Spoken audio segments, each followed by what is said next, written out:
যে শাড়ি পরে আমরা সবাই ভোট দিতে যাব এবং এটা স্মৃতি হিসাবে রেখে দিব, কারণ পরবর্তীতে আমরা এই ধরনের রাকসু পাবো কি না আমরা আসলে জানি না।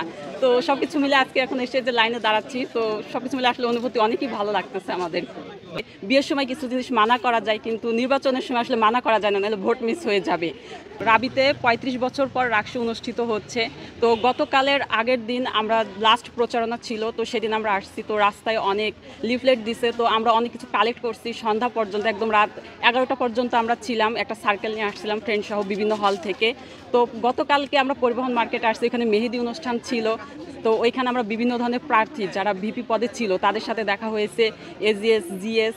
তো এদের সাথে আমার ভালো লাগছে এবং আমরা অনেক সময় জোর করেও তাদের হাতে মেহেদি দিয়ে দিছি। তো তারপরে আমরা আরও অনেক সময় ছিলাম থাকার পর, তারপর আমরা অনেক যারা এমনি যারা ভোটার ছিল তাদের হাতেও আমরা দিয়ে দিচ্ছি।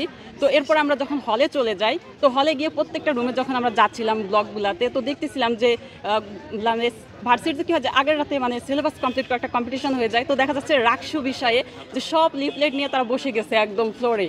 তো ওই বিষয়ে তারা দেখি মানে মানে এক একজনের সাথে ডিসকাস করতেছে যে আসলে যোগ্য প্রার্থী কে।